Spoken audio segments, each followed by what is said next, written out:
1. I'm a 21-year-old Southern female in the US, and I nannied for EM for 2 years. I have a chronic illness which no one knows the cause of, but is theorized to be autoimmune, as over 90% of cases test positive for autoimmune antibodies. If I get a flare-up, I will be sick for a week and a half, where a normal person might be sick for 3 days. I also get deconditioned and fatigued. EM was told of my illness at the beginning of my job. I cared for 2 of EM's children, Max 5 and Daisy 8. Max is not potty trained despite being 5. For clarity, he just turned 5 recently, and EM mentioned several times she was trying to potty train him. I saw the kid's potty, but he didn't use it while I was there, and refuses to wipe himself. I've let him go directly into my hands while he was lying on the floor not 3 feet from the nearest toilet because he threw a tantrum and didn't want to. And yes, I wiped him after. He throws toys at me in tantrums often. He breaks things and then points to me and yells, "It's your fault." Daisy has bullied kids and screams bloody murder randomly to get attention. She calls Max names, stupid, dumb, annoying. Her favorite game is rich versus poor, where of course every time she makes me poor. If I go to the bathroom, she will stand outside and she sneaks around, steals things she isn't allowed to have, goes through my belongings, grabs things without asking, and has broken my phone before. One time I told her I ran out of phone data, so I couldn't let her use it, and her response was, "Just buy a new one." I want to be clear, I'm not blaming the kids. They mimic behaviors that were modeled by others. They seem normal, but I don't know if they have any issues. This is to show how much I gave to the job. EM neglected to tell me the kids were sick 4 times during the past few months. First time, Daisy was always hyper.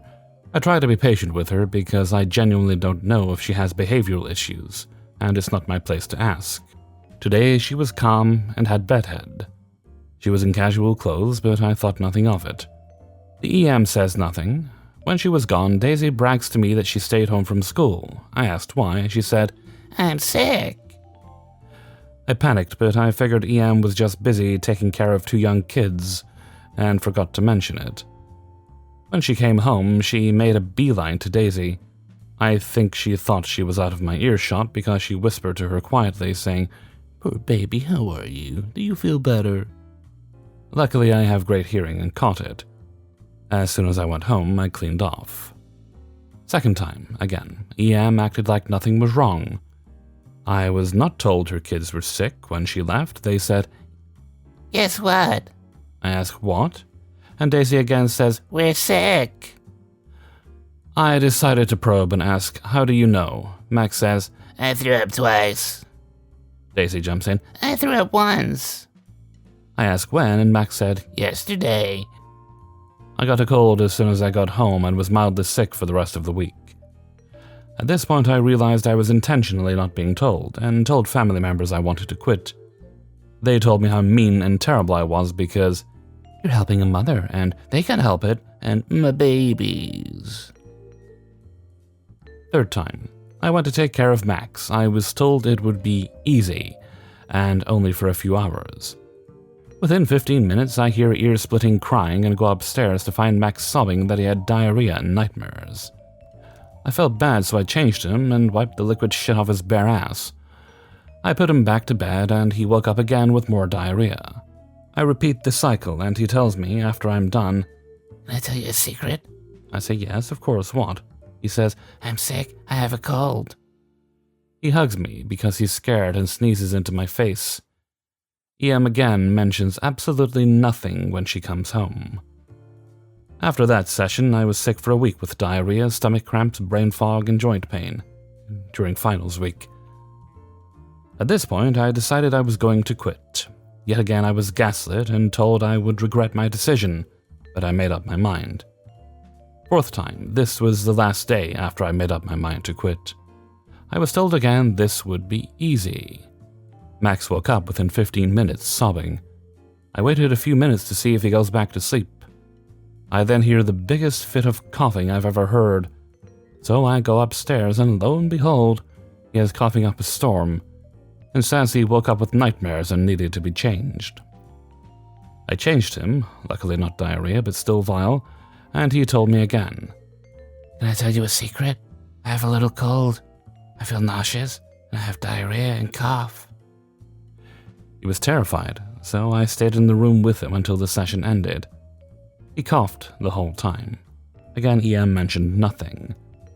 I should mention that out of these times, 3/4 of them were date nights. Only one was school-related. Also, EM knew that I had gotten sick after one of the dates. The "I have a secret" phrasing makes me think the kids were told not to tell me they were sick. I don't regret being there for the kids while they were sick or being there with Max when he was scared and couldn't sleep. I do feel upset that I'm missing an important event because of something that was easily preventable. The EM was nice and accommodating otherwise, but this was something serious that affected me a lot. So here I am, sick for 4 days with my 21st birthday 3 days away, and I will spend it ill, unable to go anywhere with an autoimmune flare-up. My birthday health, and May Day weekend for that matter, is ruined because EM decided that her being overwhelmed was a bigger problem than me being chronically ill. 2. Well, g'day, y'all. Yesterday I had to attend some work on last-minute notice. Work usually covers business class in these transcon routes to Melbourne to Perth, which allows me to get a few reports finished from the day before, check reports coming in, emails, Excels, and other things done. QF on the day has no seats in all classes in the morning. Had to settle with VA, to which I'm fine with. I think they are one good airline in Australia. The only seats at the time of booking was a few middle-class seats at the back of the aircraft. Got 26C for this 4-hour flight and a 737. Could be worse. Arrived at the airport a bit later than what I'd usually arrive at. Late 7 a.m., flight at 9:15. I'll try to arrive 2.5 to 3 hours prior to departure to get some work in the QF lounge, if I'm flying QF. Did the whole hoo-ha, going through check-in, security, quick coffee, and off to the gate for boarding.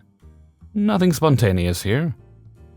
Reading the New York Times and Washington Post to get my American news before I head off west. One of the last passengers to board made my way down the jet bridge. Waited at the door and got into the aircraft and walked all the way to the back, where I meet my seat buddies for the trip. Woman in her late 30s, early 40s, in that bogan haircut style with her little shit in the window seat. Checked my suitcase and briefcase in the overhead lockers before asking her to move. For context and clarification, she booked the aisle in the window, probably expecting that the middle seat would be available. Flight was full, and I was stuck in the middle. No response. Asked her again. No response. Asked her one more time. A response. I've booked the middle seat. Have you checked your boarding pass? In the most bitchy voice I've ever heard in the last decade. Proceeded to show her my boarding pass and pointed above the seat number sticker. Well, I booked this seat. Find another seat. Now, the flight is at this point fully booked, and I have no other options but to sit here. Little shit is grinning to the moon, and my anger meter is ticking up, bit by bit. Woke up at 4:45 a.m., and I'm not in the mood to have a flight at 9 in the morning. I told her that the flight was full, and she gave me another response. I don't have time to speak to you. Go find a seat, mate. Do you need me to explain how this industry works? At this point, my eyes are wide open, and my anger meter is starting to click up. I'm the last one standing, and the cabin crew are walking down the aisle, looking to see what's taking so damn long. Here's the dialogue. Sir, any issues here? Nothing, I'm just trying to let her know that I'm trying to get into my seat. I have booked this seat. He's sitting in the wrong seat. Ma'am, I'm going to have to ask you to let this gentleman in his seat. Please get up into the aisle so he can come in. No, he's probably printed a fake ticket. That's not possible. He cannot have got through boarding the aircraft without a valid ticket. Stop lying and get off this plane. Ma'am, I'm not going to ask you again. Get out of your seat and let this gentleman into his seat. No response from the EM. I say to the cabin crew, we're going to be all morning. I'm going to ask you one final time, get out of your seat and let this gentleman into his seat. EM at this point gives up, and I get into my seat. 10 minutes of bickering, and we're pushing out to Melbourne, T3 out to Perth. AirPods go in, listen to some orchestra recordings by MSO, and I'm checking the latest ASX reports coming in. We get going off to Perth, and I'm waiting for my drink while I sit back and answer a few morning emails from work colleagues. Little shit has been quiet watching some kids' TV show, and EM has been watching a movie, getting grumpy as all hell. Breakfast service begins. At this time, I'm just wanting another coffee, along with a quiche, I think. It was pretty average economy class food. Little shit starts to wind up. He eats his food in 0.000001 microseconds, and I haven't even touched my quiche yet, let alone my precious coffee. Now, if a kid is polite and asks me for food, I will not hesitate to give him my food. I don't need it. Working on a diet anyway after COVID lockdowns. This little shit punches me in my arm and demands in that Karen-esque voice, Give me your food, now. Now I'm getting pissed. Again, I'm not getting tossed around by a kid. I firmly tell him no. And take the quiche and eat it in one bite and grin. Then the nuclear bomb was set off across Australia. Murderer, murderer, murderer, murderer, murderer. The crying started. At this point, I'd rather be next to a baby on a 14-hour flight compared to the 2 minutes of absolute crying from this next to me. His mother's automated reaction mode decided that the best course of reaction is to slap my face. She did it almost slow-mo. Didn't hurt a bit. After the boarding incident, the cabin crew have been watching us very closely for the past hour. And when the bomb went off, they were on their way. People next to us were side-eyeing us for the past hour and burst out laughing when the kid went off. When people registered after the kid said, "murderer," they also burst out laughing. Almost like a Late Show reaction. At this point, I'm done. I get up, step over her, and take a few steps back to the back of the aisle. EM is screaming words I can't even recognize. Little shit is calming down, but Jesus, he's going off to the moon. Then the cabin crew came in, almost laughing, but maintained a military pissed-off face. The first cabin crew told both of them to shut up. Not literally, but you get the gist. The second came with snacks for the little shit. And the third came from behind and told me to get my bags and follow him once the screaming ended. Turned out there was a no-show boarding at seat 2D. Was pretty happy. Now for the cabin crew, who might be ever so slightly listening to this, cheers for setting those two bogans down. When they calmed down, I passed through the aisle and sat right next to her. 2D, right up there behind the curtains, am I right? Yeah, that's you, said the cabin crew. EM looked in shock, frustration, anger, and hate, almost like Palpatine. And she wanted to complain, but I think she got the picture to shut up. And that's the end of the event. Landed in Perth and got a taxi to my hotel. What a flight. Landed 2 hours ago in Melbourne. 3. Okay, so let me begin. I'm a lifeguard at our neighborhood pool. At this pool we have, or used to have as I've been informed, Adult Swim, where kids had to leave the pool and adults could stay in for 10 minutes. Recently, kids have been lying about their ages, and now we ask for proof of age. Mostly a driver's license because many people bring those. Now on to the story. We called Adult Swim, and this one woman came up to my coworker and I, and said she was 24. Now, she would have been fine if she didn't come up, but the fact she came up to us brought some suspicion to my coworker and I. We asked for some proof of age, and this woman said she didn't have any. I told her because kids have been lying about their age, we cannot let you swim. She was fine with that and said okay and walked off. 5 minutes later, entitled dad walks in and starts making a fuss. My coworker was on stand, so he couldn't really do much. Anyway, so I am on break at the table near the pool gate when the entitled dad shows up and his daughter walks up to the gate. This man is beyond pissed. Here's how the conversation went. Why won't they let you swim? Well, they told me... Is this the bitch that said it? I started talking at this point, Well, sir, kids have been lying about their age, and we need proof of age to— I don't care what the fuck you want. In all my years that my daughter has worked here, this never happened. For clarification, I have never seen his daughter work anywhere near the pool. I understand, sir, but we have to enforce Adult Swim, and if kids are lying about their age, we are allowed to— I don't care what the hell you enforce, you're a bigot. And then he used some very unsavory language. My coworker is black, work it out. Is a bigot. You shouldn't even have this job if you're so lousy at it. I want your manager on the phone right now. No, we didn't get phone numbers from managers yet. So I told ED that, and he left, saying he wanted an apology from me and my manager, and that when we talked, it would not be pretty. I apologized for the inconvenience and wished them a good day. I do not like confrontation, and I started crying after they left.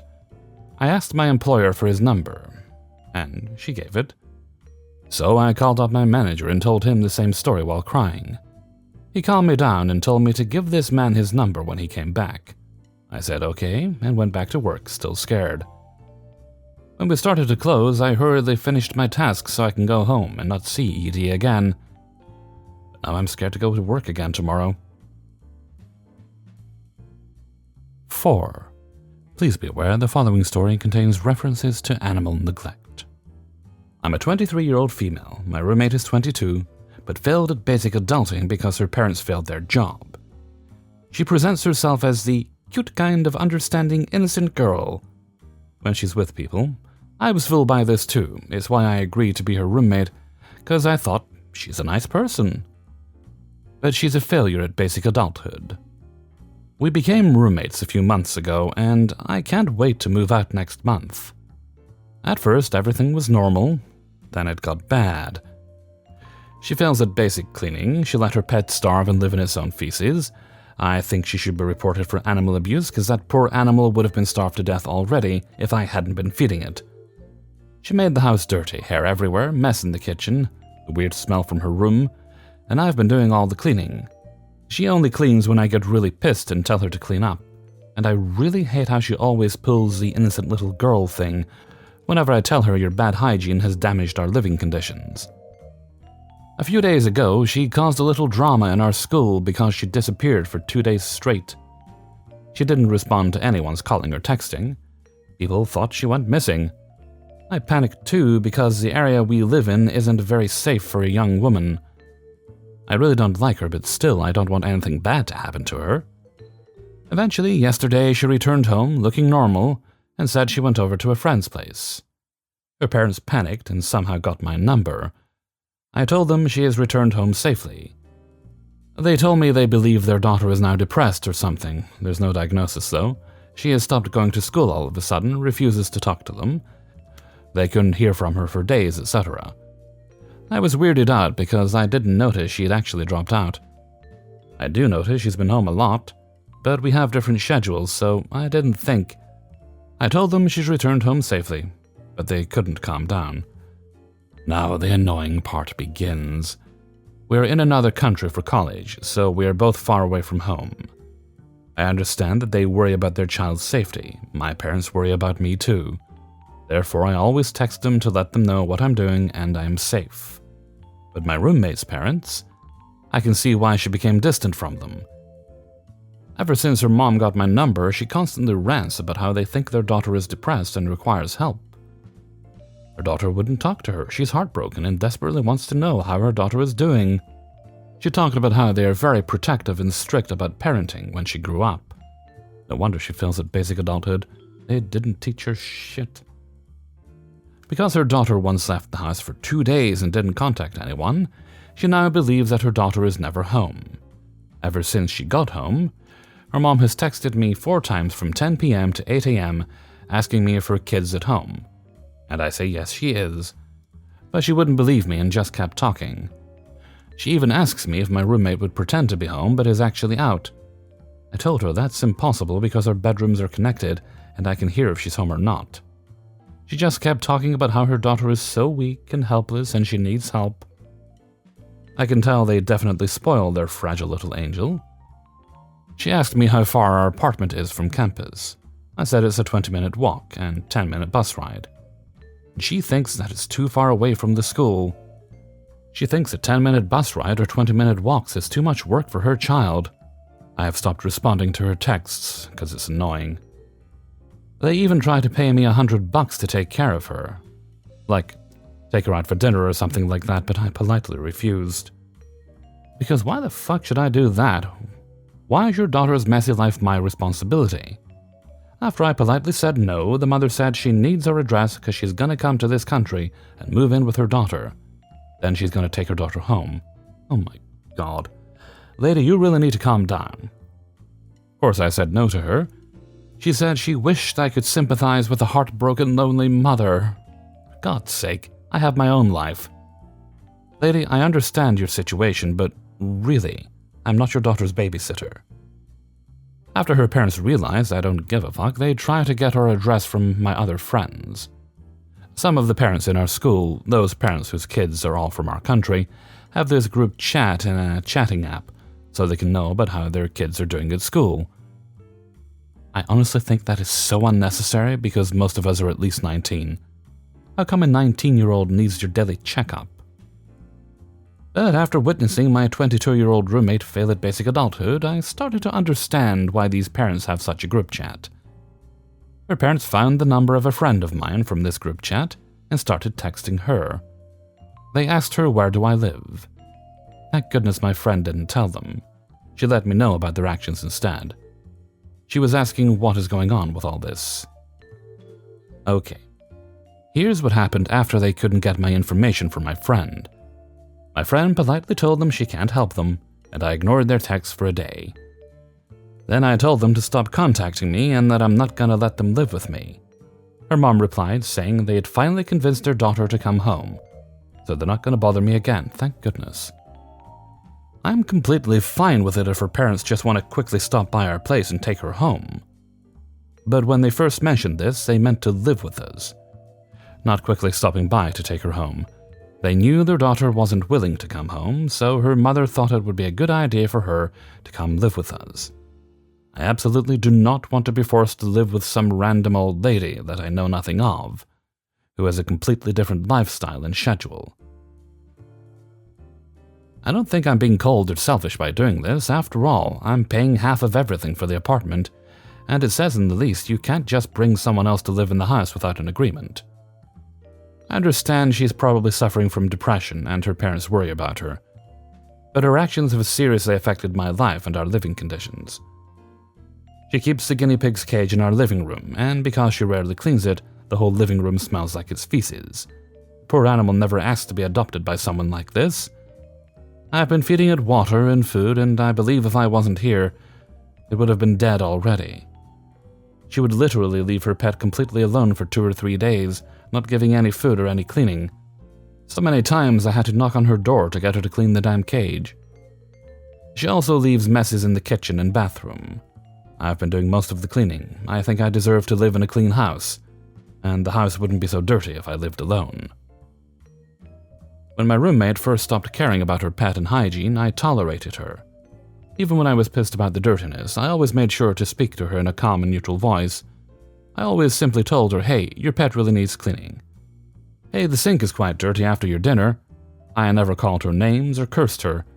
The only time I raised my voice to her was when her pet's cage started attracting bugs and flies. I was so angry, even by that. I only said, you should give your pet to someone else if you can't take care of it. Your pet is attracting flies into our home now. I chose to tolerate her for months because I remember when I was younger. I too suffered from depression and couldn't function very well. So I thought she deserved to have some time to improve as I did, but none of my kindness and patience has worked. Her actions not only affect me but an innocent living being. So please do not think I am cold or cruel to her, I really ain't. About her parents, I showed my kindness and patience too because I totally understand why they were so worried about her. Your child is living in another country, is probably depressed, is distant from you, and would disappear from home for days, and the only one you can contact is her roommate. Yes, I understand this 100%. That's why I agreed to let them get my number, texted me day and night, and answered all of her mother's nonsense questions. I also made sure to speak politely to them when I was really upset with them. But it's clear they don't respect my privacy and boundaries. I'm okay with helping them confirm if their daughter is safe at home, but I can't let them assume I'm willing to be her babysitter. Also, what kind of babysitter is only worth $100? I have my own life with my own school to deal with, and I don't have all the time to deal with their family business. It was also very shady of them to harass my friend for my privacy. I'm also living by myself in another country, being far away from my family. Do my parents not worry about my safety? She's not the only one who has loving parents. She's not the only one who has difficulties living in another country alone. I cried a lot when I had difficulties in another country. My parents worried sick about me as well, but they never tried to move in with me against my and my roommate's will. They also never harassed my friends to get information. I too once suffered depression when I was younger, and so were lots of my friends, but none of us were this dirty and lazy when we went through all that. So no, I am tired of tolerating all her actions.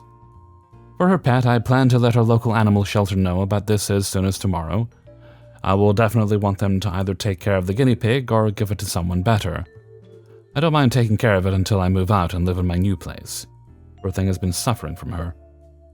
Also about the parents group chat, I'm totally fine with parents caring about their children's life, but seriously, the big reason why they have this group chat is because we have so many immature, childish, irresponsible students in the campus who are from my country.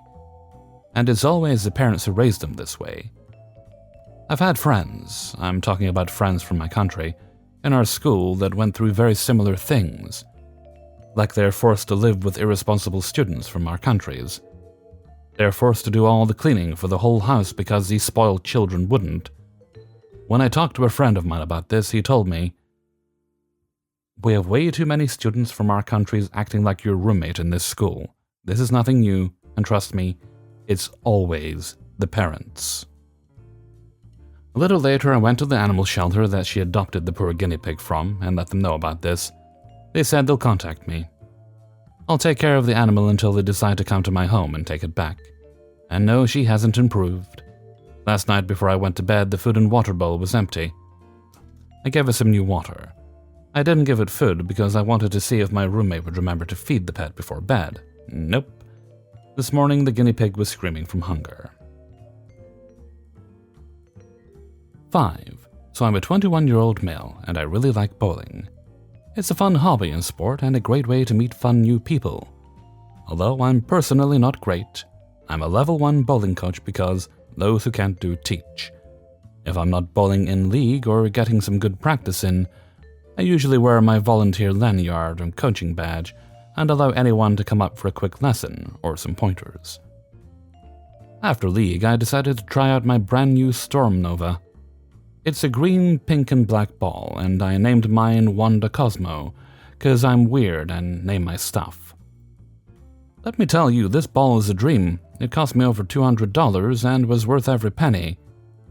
I love the way it smells and sends pins flying everywhere.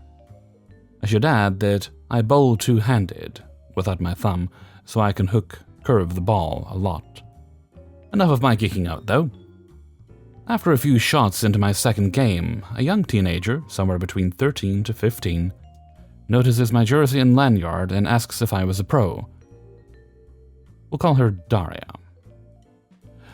Any Daria Payo fans? No? Okay.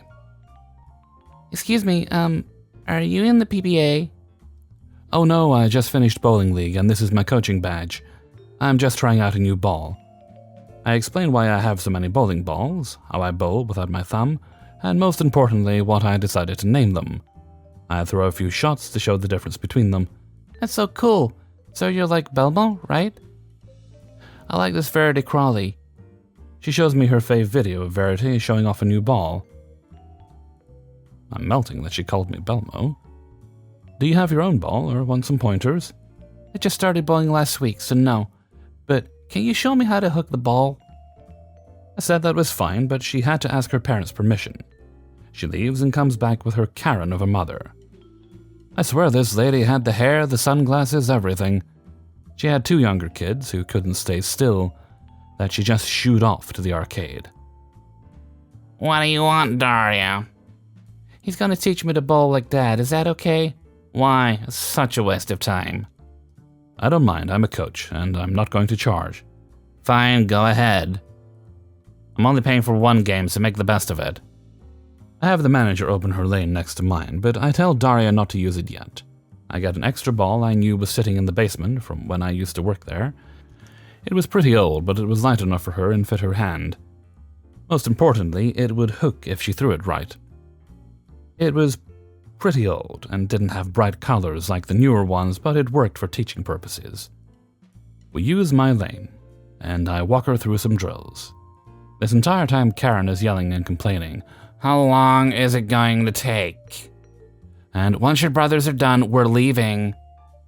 And she kept asking what I was doing every time I got close to Daria. The last one I understand because it's a young kid, and you know, I'm a guy. You never know with that kind of stuff. I'm always super conscious of this though. That's why I told Daria to ask her mother in the first place. Also, I only ever touch a student to fix their hand or arm. That's it. Daria was super happy when she got the ball to hook and see herself improve just a little bit. It was a small and inconsistent hook, but she was really proud of herself, and she got a decent score for a beginner. After a little while, I asked what got her into bowling. It turns out her father had passed away from COVID. He used to watch the PBA tour and bowling competitions. She wants to bowl to be closer to him. Oh, my heart broke. I felt so bad and was about to apologize until Karen cut me off. Ugh, get over it already. You haven't used your lane yet? Hurry up, or we're leaving. I swear this woman was heartless. Hey Daria, how about we play a 1v1 to finish up and then call it a day? If you win, I'll buy you a bowling ball. No thank you, I want to get good enough to buy it myself with my allowance. I still want to try to beat you though. I respect that. Buying your first bowling ball is special. I'll get the cross lane started and we'll have our match. Clearly I was going to win, but I was going to buy her a beginner ball at the pro shop either way. We changed our screen names to our favorite PBA and PWBA bowlers and started our match. We had a lot of fun and I gave her pointers throughout the game. Towards the end of our game, Karen starts yelling again. Why does your ball curve more than hers? I'm still holding one to Cosmo. Well, I can hook more cause... You bowl weird. You're cheating. No, I just have more... I don't want to hear it. You're a horrible coach. You probably touch kids when the parents aren't looking. Mom, please. Be quiet. Daria stopped and just looked down at her feet. Poor kid probably never gets a word in at home. I'm sorry you feel that way, ma'am, but I assure you I never act inappropriately with students. And I'm just a level 1 coach. There is a silver-ranked coach who usually works at this center, and he doesn't charge a whole lot. I thought you said you guys didn't charge. Well, I didn't because I wasn't busy. If you want a high-ranked coach, you have to make an appointment and pay their fee. This is outrageous. You didn't even get her to curve the ball like you. Well, like I was trying to say, I have a lot more practice and don't use my thumb. Plus, this ball hooks really sharply, so it's more noticeable. Then give me your ball. The one you gave Daria is ugly, which is why it's bad. You shouldn't have that ball anyway, it's a girl color. The pink? Yes, pink is a girl's color. Give it to me and I won't tell your manager you touched my daughter. You shouldn't be touching girls. Oh no, lady, and besides, I don't work here. How can you coach here but not work here? You're lying. Whatever, man, I'm out of here. I start putting my stuff away to leave, as I didn't want the situation to escalate any further. I quietly apologize to Daria and let her know that I'm on the United States Bowling Congress website if she ever wants a real teaching session. As I'm about to put Wanda Cosmo away in my bag, Karen grabs Daria's arm with one hand and tries to grab my bowling ball with the other. I use 15-pound bowling balls and I hadn't wiped down my ball from my last throw, so there was a decent amount of oil on it. Karen, of course, drops the ball on her foot. I try not to laugh. Daria wanted to laugh but held it in and went to help her mother. Karen tells Daria to get her siblings so they can leave. I waved goodbye and watched her waddle and limp to the parking lot. Daria waved back. Karen did not. The manager was about to have the security guard go get Karen because she left without paying for her game of bowling. But I figured Daria had been through enough embarrassment for today and would probably be embarrassed many more times in the future, so I just added it to mine. End of my rant. Hey everybody, Hellfreezer here, and thank you very much for listening to The Impractical Proudness of Parents. Ipop. Episode 87, and thank you very much to everybody who allowed me to use their stories in this video. If you enjoyed the video, then please do go to where it says subscribe, and then just next to it, change that notification bell to all notifications instead of some notifications, because you're probably not going to get notified when you want to, if you don't do that. Okay. Right, we're in the weekend, baby. Never saying that again. Anyway, it's Saturday. I believe there was a little, for those who watch my usual Saturday gaming streams, there was a Phasmo update earlier. Not a big one. Just some tweaks to the game and tweaks to some of the appearances of things. And I think possibly new ghosts. So not the biggest update that's coming, but, notable. So we'll play that later and see what they've done, and hopefully the game's still playable. And people are, of course, welcome to join if they have the game. Okay, now, before we go, let's have a Hellfreezer's question of the day. Watching movies. Do you prefer to go watch movies in the cinema, or do you like to wait a little longer till they're available for home release, then watch them at home? Personally speaking, although I've been to the cinema a number of times in my life, I haven't been for a very long time because I just prefer to watch movies at home. I've got a good-sized TV screen because, larger screen TVs they're a bit more reasonably priced now than they used to be. And, you can control the environment, you can control the temperature, you get your food, your snacks, everything. All good stuff. And you can pause the movie when you want. And as I live alone, I don't have to worry about anybody talking or getting up and doing annoying things. Sadly, nobody's making out with their girlfriend either because I live alone. But anyway, mustn't grumble. So which do you prefer? Do you like to watch movies in the cinema, or do you like to just wait and watch them at home like me? Let me know what you think in a comment below. Okay, and with that, I'm going to head off for now. So until next time, thank you very much for listening, and take very good care of yourself.